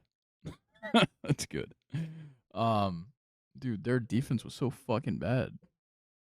Oh man. I don't even know if he's still on that team. Is Zach Cunningham still a linebacker for them? Okay. Just for shits and giggles, put in Kobe Dean. I don't even think he gets playing time, sadly. No, he doesn't. Oh, fuck. I have no idea for either of these. I don't either. I can't name another guy in that secondary. Washington Commanders. Yeah. I'll take receiving yards. Scary Terry. Oh. I don't think it's... It's 1R for sure, but I think it's 1C. 1C. There you go. There we go. Good shit. Sam Howell, passing yards. Would this be Antonio Gibson for rushing yards? It's up to you, Go man. ahead. Let's see. Wrong. Was it Brian? Yeah, it was Brian Robinson. Okay. Thought he got hurt. Oh, we also got Bijan down there. Hell the yeah. Atlanta Falcons. Shout out. Shout out Bijan. And Amon-Ra. Let's see. Oh, fuck. Their defense sucked, too. Ooh. Wait, hold on. No way. Is that Payne? Is that who the sack leader is going to be? Deron Payne. Yeah. Oh, dude, that would have been awesome. Jonathan Allen? Well. Was it tried Chase Young? I don't think so. Shout out Bryce Young. Who the fuck else was on that defensive line? They traded Montez. Traded Chase Oh, wait, Young. yeah. Try Sweat. Yeah. He led the Bears and the Commanders. That's who I was thinking of. I said Payne, but I was thinking Montez Sweat. Wow. I don't know. Tried to Deontay Banks. Is he even on that team? Is he a Giant? Deontay Banks is the Giant. Yeah. Okay. Who's the other one? Manuel Forbes. Manuel Forbes. We can try Manuel Forbes for interception. He also sucked, so I doubt it. Yeah. Would it be? Oh, who's their star there? They have a star corner. Kendall Fuller. He's Yeah. Okay, it was a tie. What is that other name? Martin? Jartavius? Martin. I don't know who the tackles leader is. Would Will Compton still be on that team? Nah, man, your 10's still loading, unfortunately. Let's see. Great podcast. Do I know the fucking linebacker on the Commanders? I don't. Chicago Bears passing yards. Justin Fields. And rushing yards. Fuck yards. DJ Moore.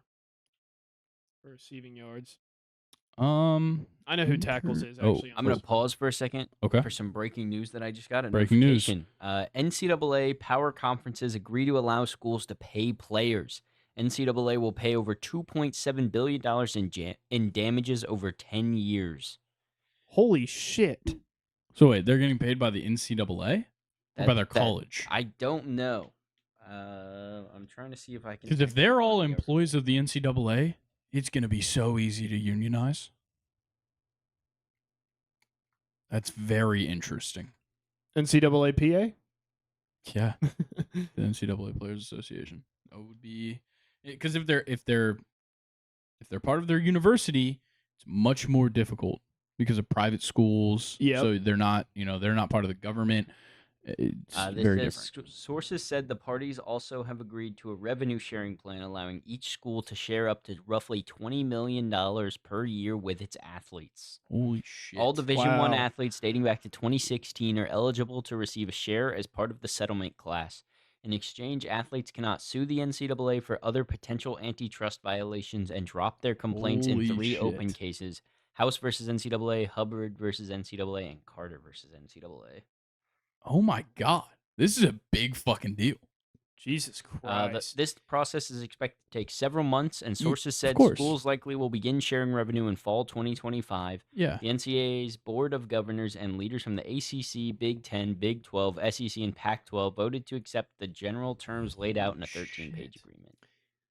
That's insane. Wait, is it just the Power 5? That's even crazier. Because now the Pac-12 doesn't fucking exist. Wow.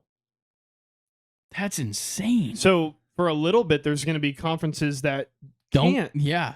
Oh, so you just lost all your recruiting. Yeah, you just fucked all the Group of 5 schools. Oh my God. Yeah, for the time being, they're going to have to follow suit. They have to. They have to allow that.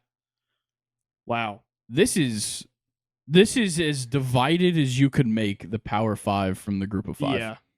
Which is entirely unfair because in other sports, other than football, the Power 5 isn't a thing. FBS isn't even a thing. And on top of that, you're letting the teams that won't be able to pay their players, they're going to be in the playoffs now. And they're going to get absolutely smoked. Yeah. Until they But I wonder if that affects NIL. Yeah, so now what's NIL then? Just your sponsor? Yeah. So you could... I think it's going to be interesting because... Wow. Okay. This might need its own fucking video. This entirely changes the landscape of college athletics. Like I thought the transfer portal in NIL was a game changer. This is a big game changer. Holy shit. Wow. Wow. Oh my God. This is insane. Oh, I can't even think right now. Okay. Let me try and collect my thoughts real quick. Everything that's going through my head at the moment. So, Power 5 clearly has a huge fucking advantage right now. It affects more than just football is the problem. That's the biggest issue I see. Because, like, Villanova can't play. They can't pay their basketball players. Yeah. University of California, Santa Barbara can't play their baseball players. Or they can't pay their baseball players. And so on and so forth. There is teams outside of these four conferences that matter in all of sports. For sure. In all sports. And definitely that fucks them. I don't know if that's a matter of the top conferences not bringing those teams to the table, or if the NCAA was like, we're only going to let you guys do it because they drive the revenue. Everybody knows that. Yep. Everybody knows that the SEC and the Big 10 and the Big 12 and the ACC and the Pac-12, they drive all of the revenue for college athletics. Mm-hmm. And they have all of the fandom. But you can't make it entirely unfair, literally within the playing field. Yeah. Because obviously in other sports, Division I is just one thing. It's not divided up between FCS and FBS. And then you also run into this Group of Five, Power Five conversation that technically doesn't exist, but it does. And it's very clear. This is this is a big deal. Would Colorado be in that as well? Yeah, they're a Big 12 team, so they're good. Well, they were Pac-12 when it most and past players. I was about to say a lot of those players are going to be talking to Dion. It says that they will be devising a series of formulas by a sports economist will be used to decide how to split the $2.7 billion in damages amongst more than 10,000 former and current athletes. Some money will be split evenly among all members, but other parts will be allocated based on the athlete's market value. Oh my God. Metrics such as career snap count or a player's star rating in recruiting may determine their payout. But that's for past and current right now, so that's not for future. So it's not like future players would be getting money based on their paying stars out the damages rating, is way less important to at least how it's going to affect the sport. Yeah, or all the sports. But I'm much more interested in how this affects things going forward. We're just gonna have to see, man. Yeah, I think this is something that's bombshell stuff, though. It's a fucking apparently bombshell. There's an option to opt out, because opting in means that you cannot sue the NCAA over any antitrust violations. But opting out means that you how still many have people that have been fucking doing? How many people have really done that? Well, there's 3 active cases. I understand that, but then there's at least 1 or 2 other listed in the article that have said that they're not stopping, that they're going to be continuing to pursue over like TV share deals and stuff. Quick thing, real quick. Did the NCAA know this was happening, and that's why they did the Reggie Bush thing a month ago? Yeah, because that did kind of feel Reggie weird. Bush wouldn't have gotten shit though. What? It's only for the past 10 years. No, I know, but I think that was it was a PR thing. It might have been just to put good terms out there. Yeah, and be like, we're on everybody's good side. That makes right a lot of sense to me, actually. Part of the article, if I can find it, so fucking weird. I don't remember. Cam Newton gets no money. Bitch. They basically said though that they're hoping that this takes away the fact of like teams only getting money on the field. Or let me see if I can find it so I can read it for you. Yeah, this is holy shit. Jameis Winston about to get a bag, bro. Let's go. All these guys need to get their bag. 26. You said 10 years. Fuck. All right, Jameis isn't getting paid. Derwin James can. Jalen Ramsey can. Barely, I think. Yeah. Maybe not even, because Jameis came out in 2015. He got drafted in 2015. I thought Jalen Ramsey was 2017. He might have been. Pretty sure he was. He might have been. Because I think he was a freshman. Redshirt freshman, maybe? Yeah. During the national championship. Wow, this is fucking huge. That's a lot of money, too. Yeah, but I still can't get past the fact that it's just the top 5 conferences. Yeah, that's because you're obviously like, if it was just Division I, that'd be fine. Yeah. I would have almost no problems. Go ahead, Nathan. All right, so I found it. It says several athletic directors told ESPN that they are hopeful that settlements lays the groundwork for a system where success on the field is less dependent on which schools can spend the most money, Sources said some of the challenges to solve include figuring out how to distribute the revenue share money in a way that meets market needs while complying with Title IX laws, and if schools can regain control of the marketplace for college athletes, which has been outsourced during the last 3 years to a group of booster collectives who pay athletes via name, image, and likeness endorsement deals. Okay. I'm just interested because, okay, well, now it's even more enticing to go to a Power 5 school. Yeah, even if you're not going to play, because you can get a fucking paycheck. Yeah. And you can do NIL deals. So now you're just really fucking these smaller market schools. Yeah. Why the fuck would I go to Tulane and start year one when I could go to fucking TCU, start year two, get paid year one? Yeah, I can never start. But if I even if I'm still focused on like having a future in football, I want to get to the NFL, I'll take a fucking year off. Yeah, and just get paid. And I think Alex Moran was really onto something in Blue Mountain State now. That's facts. He was just trying to get his bag and leave. Yeah. This is insane. Yeah. Okay, do we want to continue the Sporcle? One more thing on the Alex Moran topic. I might have to go back to college as just a third string QB or a third string kicker and just hope I can go Power 5. I hate to break it to you, man. I got eligibility. You don't have the grades. I will. If it means I'm getting paid. Doubt it. You're lying. You're probably right. Okay, so what we'll do is we'll continue this conversation in a shorter form in our hotel room in Las Vegas on Sunday. Yeah, that's what will happen. Yeah. It'll be me, Colin, Luke. Honestly, Jared might even hop in on the conversation. He's a Division III, former Division III athlete. So we'll see what he has to say as well. Awesome. All right, back to the Sporcle. That was fucking crazy. Where are we at? The Chicago Bears interceptions leader. Tremaine Edmonds for tackles. I think he got hurt, didn't he? Edmonds, I believe. No, he was still in. Okay. Then we have he was interceptions. Yeah, Tyreek Stevenson. Oh wait, what? I'm very confused now. Yeah. Huh? Because I was gonna say Jalen Johnson for interceptions. Yeah, I would have said Tyreek Stevenson for interceptions. Yeah. Wait, there's another good. Oh, T.J. Edwards. Yes. Yeah, that's who it was. Okay, Lions. Jared Goff. Oh shit. David Montgomery. Yeah. Was it still Hutch? I would assume it's Aiden Hutchinson. We don't know linebackers, do we? I guess not. What is it? Was it Campbell? Yeah, that's that kid they drafted in the first round. Pretty sure it was. Nope. We got Calais. Calais and Bud. Jesus Christ. Fuck. I don't even know who led in interceptions. They didn't have a great secondary either. I guess what's his name? Brian Branch. No? No, okay. CJ Gardner-Johnson got hurt too early. Yeah, he got hurt game one. Didn't play again. Who is a fucking corner on the Lions? They all suck. That's why they overhauled the secondary. Somebody had 4. I know. 4 little pickies. Did they go to the market? Maybe.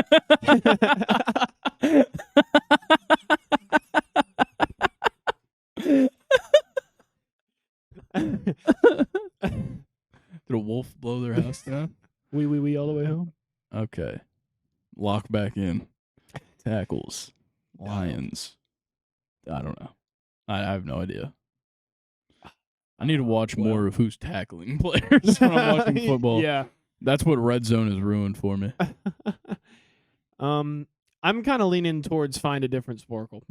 I'm leaning towards Jordan Love. We can do all the offensive ones, and we'll have a couple defensive ones in our bag. Yeah.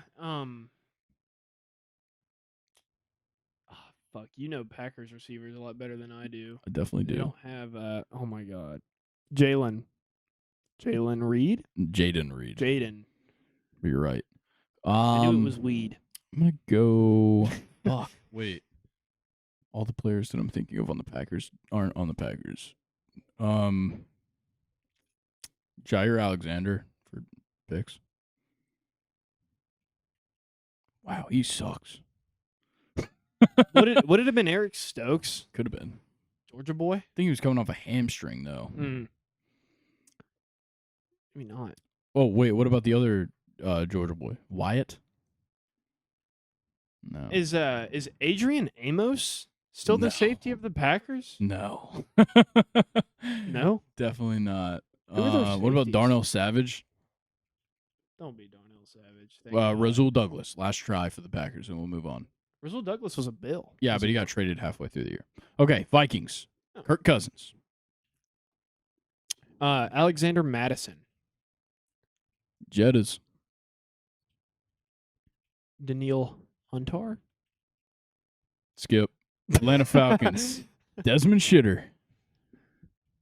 Oh God, Drake London. Yeah.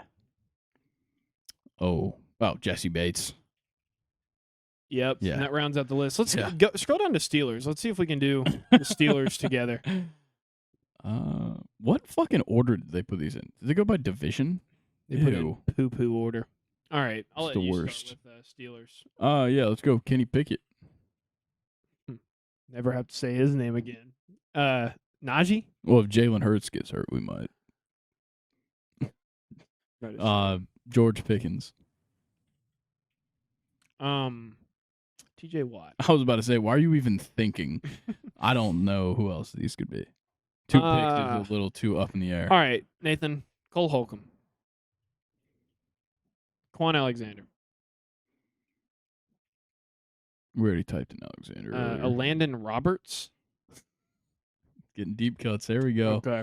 Who got the picks? JPJ? Joey Porter Jr.? No. Let's go Pat Pete? Minka Fitzpatrick.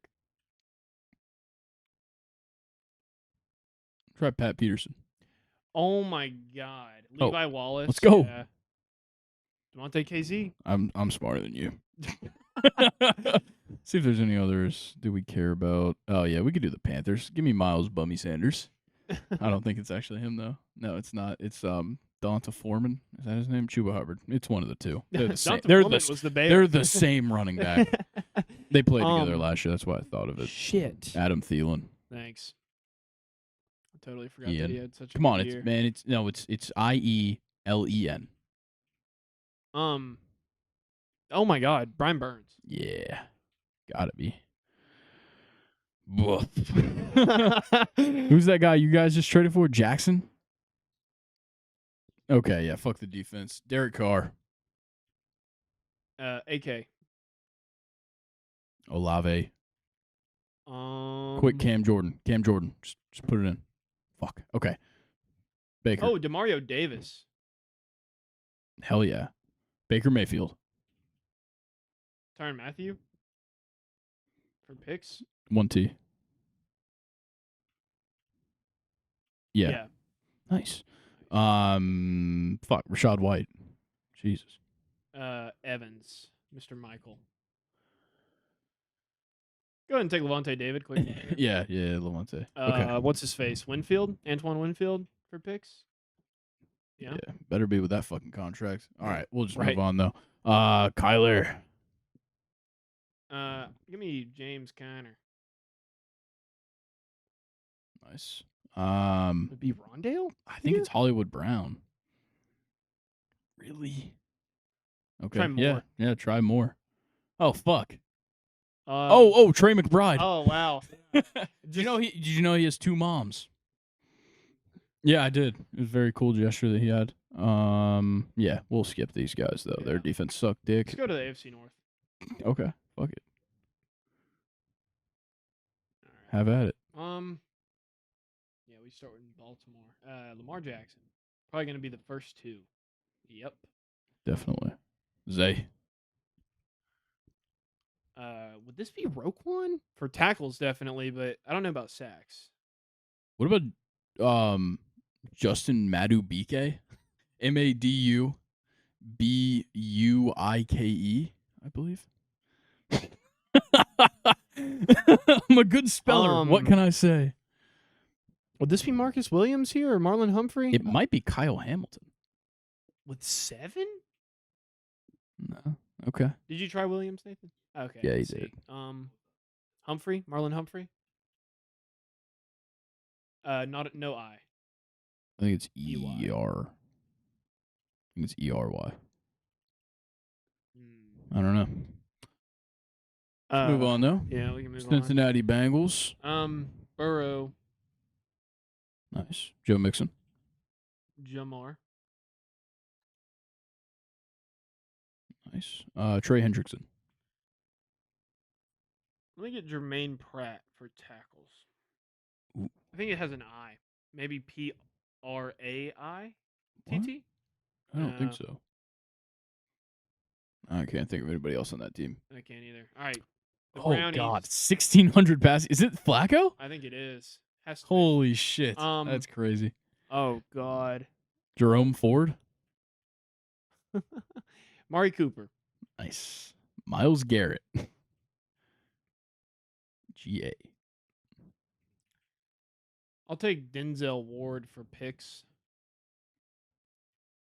No. Is it Greg Newsome? Greg Newsome the second. Yeah, it's gonna be Greg Newsome. Nope.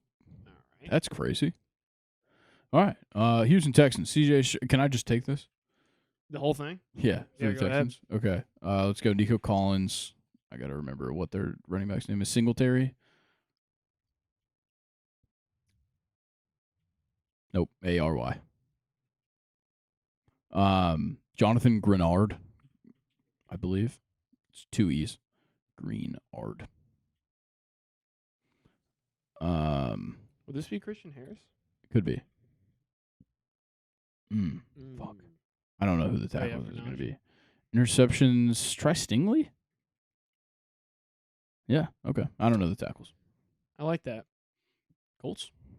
Minshew. Thank you. Would it still be JT? I think it is. Jonathan Taylor? No. Okay. Fuck. Who was Zach Moss. Thank you. Backup of the century. Michael Pittman for receiving yards. Ooh, that tackles number is real fuck. Oh, Kenny Moore, I believe, was their picks leader. Oh, of course. Yeah, I know. Is that your Franklin for sacks? Yeah, I think you're right. Maybe tackles. Might be. Frank. Lynn. Go ahead and try DeForest Buckner. If not, we'll move on. I think it is. It's not. No. All right.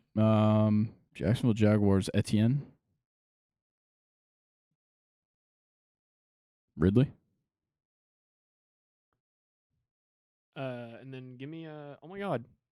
Mr. Underrated. Literally the most Foy underrated. Aluakon. Thank you. Go ahead. Aluakon. Fuck. I don't know how to spell that Well, one. that's who it is. I think wait, no, it's Oluokon, I think. Fuck. I can't remember. That sucks. I love it. Yeah, I don't know how else you'd spell it. It's a lot of letters. A lot of vowels. It's kind of the big issue. Yeah. Should we just give up so we can do questions time? Yeah. I think so. Or Okay. I would be down to find a more UN. Nah, I better think we've Sporcle? wasted enough time after we got interrupted and everything. Yeah, we'll move on. Okay, let's do questions time. Nathan, pull up Reddit because I believe somebody submitted a question last week and we didn't see it. Oh. I believe it was Mike. Was he mad that we didn't address it? I don't know what's going on. What the fuck? Bro, you broke Google. What the hell did you do, bro? All right, well, go ahead and ask your questions. I can pull up Mike's question on my computer. I don't know. That's too fucking bad, man. I don't know what to tell you. All right, well, then we'll start with Mike's question, and it is NFL or MLB, which city or area would you like to see an expansion team in? Also, any name ideas or mascots? So we've talked about these things a couple of times. I think the NFL is hard to expand. 32 teams seems like the best amount. Yeah. So Could go Madden and just say London Monarchs. yeah, maybe Mexico City. Yeah. The Aztecs. The Aztecs would be Yeah, sick. great. I feel like you could probably throw another team in Canada. or a team in Canada. Yeah. Not one. Montreal, maybe. Yeah, Toronto, of course. Yeah. Toronto Argonauts would be good. Just take all the CFL teams' Yeah. names.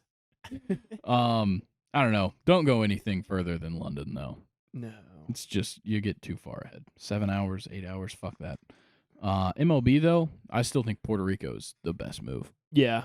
Puerto Yeah. Rico Or seems like the place. Nashville. We've talked Yeah, about. Nashville, of course. Yeah. But I think Puerto Rico is the easiest because it's still technically America, so like you don't need a passport. You don't have to deal with like visas and shit. Yeah. Then again, you have to deal with that if you play the Blue Jays. True. But that is true. I think Puerto Rico would be the best. I can't think of a Tijuana team name.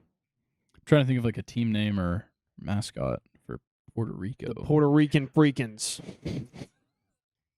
Puerto Rican freak. Trying to think something. It'd definitely be something ocean. Yeah. Something maritime. The crabs. I don't think that'd be a What? good team to be a part of. The Crabs. San Juan Sharks Yeah. would be pretty solid. Yeah. Get ready to learn Spanish. You're heading to the Sharks. Shit. But not in Shanghai. Nathan, were you able to pull your things up? Okay. Well, then let's get into your questions. Thank you for the questions, Mike. Appreciate it, Mike. All right, we got Somebody another respond? Chat GPT. Wait, hold on. Somebody responded to Mike's, and I don't that's recognize their huge. name. Says, I think Salt Lake City would be good, as they seem to be able to support a basketball team for NFL, is what they're talking for, and then for baseball, Nashville. Yeah. I like Salt Lake City. Not for football, though. No. Yeah, same. They spend way too much time with the Jazz up there. That's true. I don't know if there's room Big for Karl more. Malone fans. John Stockton guys up there. Okay. Nathan? All right, we had ChatGPT write a haiku this time. Oh, Jesus Christ. Maybe we should stop letting him do these in person. Yeah, you should. He has to leave the room and stop producing when we get the questions time. Yeah. All right, we have inquisitive minds. Gather round, it's questions time, knowledge intertwined. And after that shit show, will either of you guys come back up in money at Vegas? Ooh. Fucking hope so, man. Yeah. I need to. Yeah. Well, how much mortgage. does Colin lose? Colin, he won't lose more than He brought 1,000. I won't let him take. I won't let him lose 4 digits. That's smart, Yeah. especially because I need him to pay rent. Yeah. Yeah. Please have him front you. Yeah, with we rent. are. Okay. Just to be safe. You What never know. NFL rookie are you planning to watch the most of this year? Ooh. Well, considering I'm going to watch every Falcons game, I'm looking forward to Braylon Trice the most. Yeah. Obviously, I'm not going to see Michael Penix play, so What NFL rookie am I looking forward to the most? I think just watching guys play, Caleb Williams is. I want to watch the Bears for the Yeah. first time ever. Yeah, right. So that's a rookie I'll definitely be Probably watching. Marvin for me. Marvin? Yeah. That's a good I one. want to see if the hype is really real. about Obviously, this I'm going guy. to be watching some fucking Rams games. That defensive line is Florida State. Yeah. Braden Fisk and Jared Verse. I'm definitely looking forward to that. Right. All right, what okay. NFL player are you most excited to watch this season? Could be a rookie or just anybody. Anthony Richardson. That's a good one. I'm interested to see what like a full year of Anthony Richardson is like. Justin Herbert. Yeah, I think it's a big prove it year. It's time. Yeah. It really is time I for agree. him. I agree. Yeah. All right, next. Who is your favorite right now to win the World Series? Ooh. Let me look at the standings. real Wow. quick. Yeah. Nathan, you mind pulling that up for me as well? I got you. Thank you. I'd love to say the Braves, but the way these fucking bats are looking right now, I can't. Let's see. I don't hate the Mariners. They've definitely got the pitching staff to be successful in the playoffs.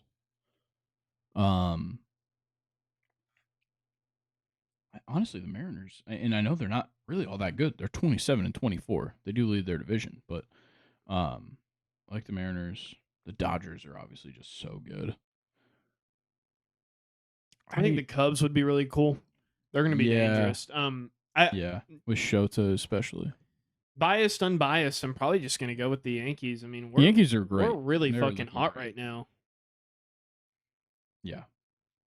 The Yankees do have the second best run differential in the league. Yeah. Yeah. They look good. Yeah, I think I'm probably between the Mariners and the Dodgers. That's what I'm looking at right now. Yeah, I think the Yankees ended up splitting the series with the Mariners, which was nice after the first 2 losses to them. Yeah. But, all right. Anything else? All right. Which team that's currently in last place in their respective division has the best chance of still making the playoffs in the MLB? Ooh, I'm let's going to go go back to through that each of list. them and their record. So we have the The Blue Cincinnati Jays. Reds. Okay, we have the Blue Jays at It's the 22 only and one. 26. We No. have the White Sox at 15 and 35. Fuck no. We have the Angels at 20 Fuck and 30. no. Hey, they're only 6.5 back. That doesn't matter. We have the Marlins at 17 and No. 34. They're already selling. We have the Reds at 20 and 30, and the Easily. Rockies at It's 16 gotta and be the 33. Reds. Yeah. I don't think anybody else is even competitive other The than Angels maybe have the Blue same Jays. record And the in Blue a Jays, weaker division. I know, but the Blue Jays might fucking trade Vlad Guerrero Yeah. and Bo Bichette. Yeah, I don't think the Blue Jays have enough oomph to really No. bounce back. And the I think- Angels have no chance in that division. Yeah, I think if we're going just with teams that, are not necessarily last place, but, like they might be second to last, I might go like Athletics. They're only 10 games from 500, Yeah. which is a lot, but Yeah, they could I'd climb back. probably still say the Reds have a better chance. Yeah. Yeah, the Reds are competitive. Yeah, and they have a lot of talent. It's just a lot of them are young right Yeah. now, so that's why they're They're starting off so 8.5 slow. games back of the Brewers, right? Yeah, Yeah, but I'll also match you don't have there. to win the division to make it. So Yeah, they we'll have a go chance. Reds. Okay, Yeah. So What only else we got? 6.5 back from the Cubs to get second Yeah. in the division. So. exactly. All right. Final question. What was your favorite crockpot dinner growing up?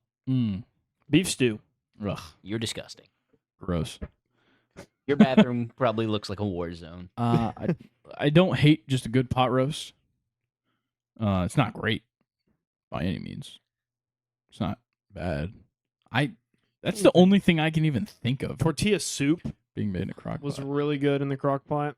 You're growing fucking up. crazy. What the hell? You guys must have used a crock pot often. Luke, Nah, were you not one of those really. people who was Really? pissed if you saw the crock pot was on the counter when you got home from I school, was. or were of you the time. excited? I most of the time I was pretty mad. Yeah. Yeah. I wouldn't say I was mad. I just knew that Actually, there was no effort We in used to this do meal. like Yeah. like a pork roast in there. It was like a lot of times my dad would use like mojo, like kind of like a lot of like citrus, like almost like carnitas. That was really good. That's probably the one. That's the only one I could put my finger. We lived in the same house. Do you have any?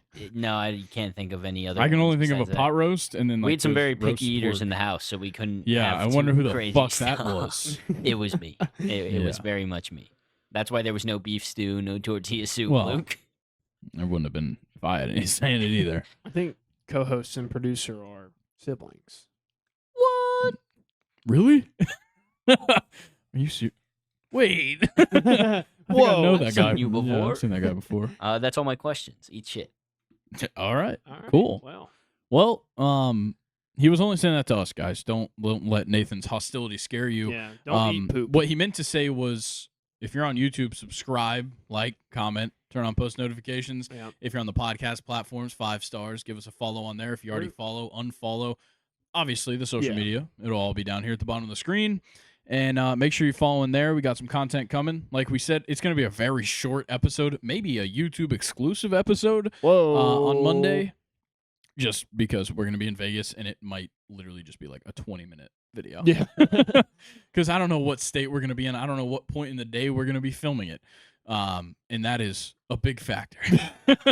Yeah, that's a major factor. It's really about, we have to be at a point where I can at least get it uploaded on YouTube and not, ruin everybody's future. So yeah, be on the lookout for that. That might be a fun video to watch. I'm sure we'll talk a little bit about this NCAA situation as we learn we more need to. over the weekend. But for now, Luke, did you think on what you wanted to end the episodes with? We talked No. about this on Monday. I did not. Anything spur of the moment? Anything on the top of your head? A fun fact, maybe? A fun fact. Actually, yeah, I do have a fun fact on here. Okay. Um, Before you do this, I'm going to do what you would typically do to end the episode. The Miseducation of Lauryn Hill, Apple Music's #1 album of all time. oh yeah. Hot fucking take. That That's was a hot take. But I think it's an amazing fucking take. You It's think an so? Amazing album. Yeah, I'm not. To be honest, I don't know too much about Lauryn Hill. You've got to fucking delve And into she's that. related to the Marleys, is she not? Yes, she married Bob Marley's son. That's her right. son is YG Marley. Yes. Okay. Yeah, that makes sense. Yeah, I was glad that my boy Prince made it on the list twice. Yeah, I think number 4. Yeah, I think Purple was Rain was 4, and Sign of the Times was like 51. Yep. Some other notable ones. I think My Beautiful Dark Twisted Love Fantasy was like 26 on there from Kanye. Blonde, which was crazy. No Graduation or College Dropout, nope. which was kind of crazy. Yeah, College Dropout should have made it. Yeah, easily over Graduation. Maybe. I like the College Dropout more. Personally. Me too, but Graduation I think was definitely more commercially successful. But also like Apple Music did a good job of not just going for commercially big albums. That is true. The fact that Blonde by Frank Ocean was number 5. Yeah, it's very surprising. I love it. I didn't really have a problem with any of the lists. Me neither. They did a good job. Yeah, I think they did as well. Because with music, you could have pissed a lot of people off with this top 100, but I feel like they did it well. Okay. Yeah. So did you have a fun fact? I cut you off. Oh, yeah. Moises Caicedo was actually man of the match in his last 3 Premier League games. And the only reason I'm saying that is because whenever I was making my list for, like, underperforming player, Moises Caicedo was on the short list of, like, every single website that I use. And to be honest, I never saw it. For the price. Well, yeah. Is probably what it's more about. Yeah, that is true. All right. Well, we bought a Ferrari, got a Honda Civic, a very reliable Honda Civic, might add. But just needs an oil change. Yeah. All right. We'll see you guys on Monday. And, we'll see how that one goes. So, thank you for listening. Thank you for watching. Thank you for subscribing as well. We'll catch you guys next week. Peace. Adios, putas.